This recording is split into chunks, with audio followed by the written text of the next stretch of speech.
Today, we're going to talk about giving to the poor, as we have been for the last week or so. And we're going to talk about some of the areas that perhaps the public is not getting, but we're going to try to explain it to you anyway.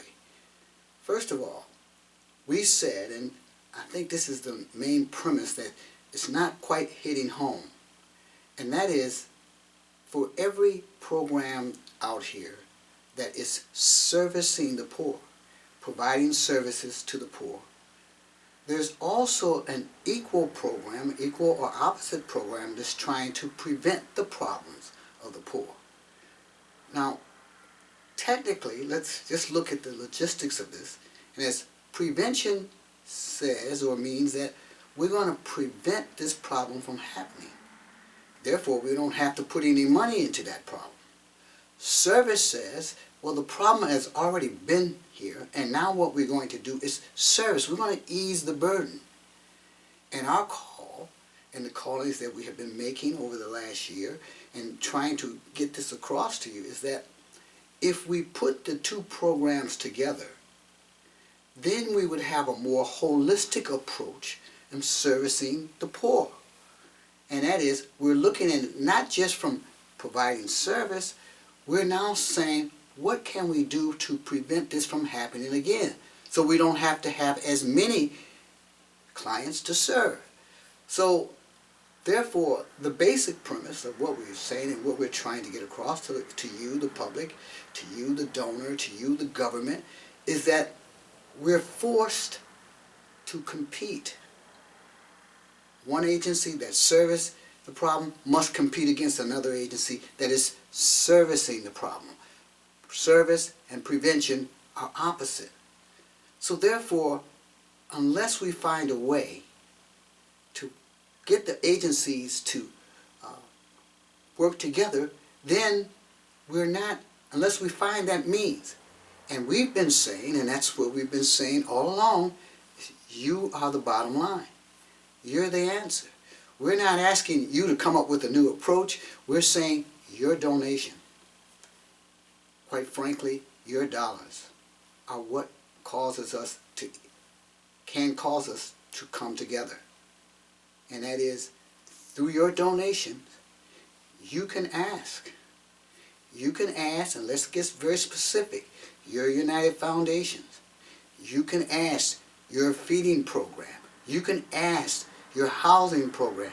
You can ask any element that you're putting your money to that is servicing the problem to work with an organization that is designed to prevent it. You see, so it's not who you provide funding to. It's not who, but how. And that how means is saying, okay, I'm giving you my money, but I want you to work with an agency that is designed to prevent it. And then next time you come, let me know what's going on. Are we making any strides? Are we learning anything? See, that's what a prevention component is.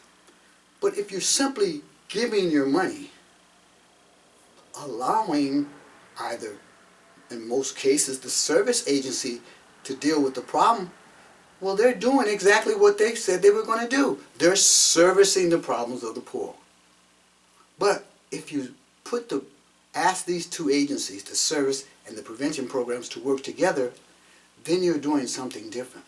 Now you're saying, hey, wait a minute. It's not just giving to the poor.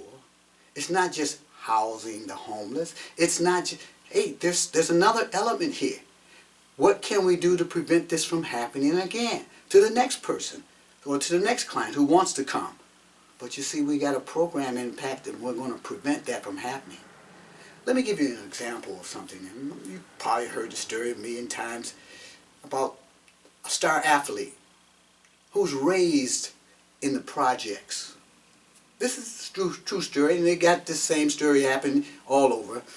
And this star athlete comes back to the projects, and he gives millions of dollars, a couple $1 million, for them to fix up the project and help the poor where he was or she was. Now what happens?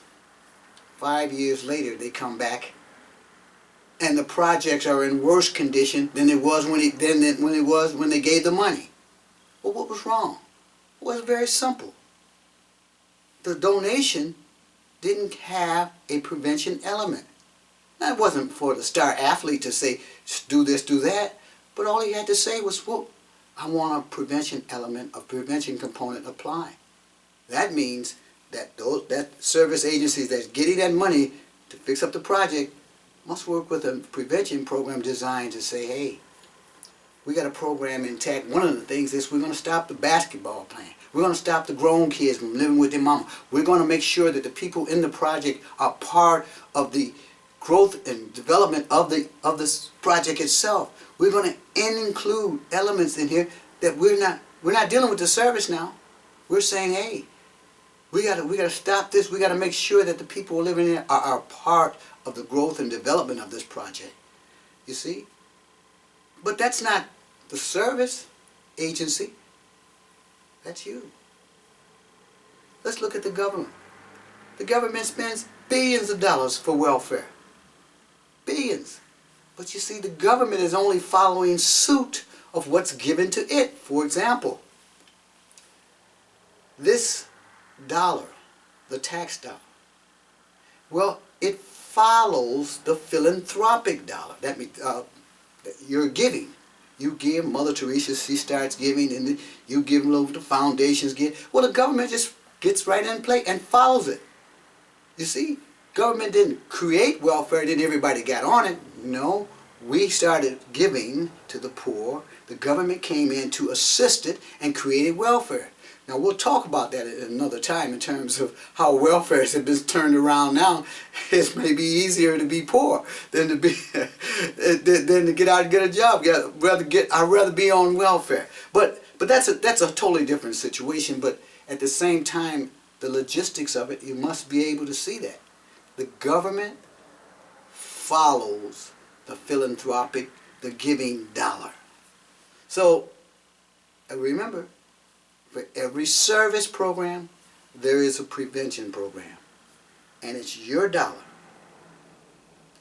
yours, the donor, the writer out of the check who to the poor, your dollar. When you sit on the corporations that saying we're going to give all this money to feeding the poor, you have to stand up. If you really care. Now, if you just want to just give and, hey, and feel good, I gave my giving, fine. Thank you for your donation. But if you really care, when everybody else is going to the right, you tell them I want to go to the left. I heard about this little Mickey Mouse program in Detroit that says somehow you got to go into the homes before the kids get this sex education in the schools, and you got to work with the parents and sit down. Hey, you say this, and you say, before I feed the poor, we've spent all this money to feed the hungry and house the poor.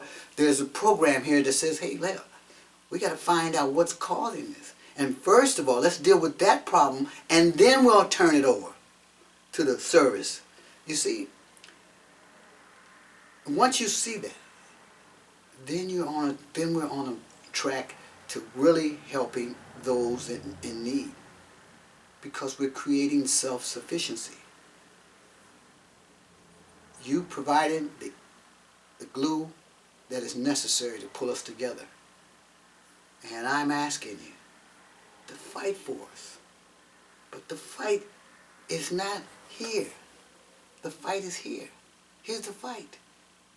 Being able to understand that when you put your monies, that it is going for the best use of helping those underprivileged. Again, my name is Creighton Rippey. I'm the director of the Greater Detroit Community Outreach Center here in Detroit, Michigan. We provide speaking engagements. We provide elements in which you can get to me, and I can speak at your organization, your church, your corporations, and give them a little bit more deeper perspective, and hopefully convince them it's not who, but how we give to the poor.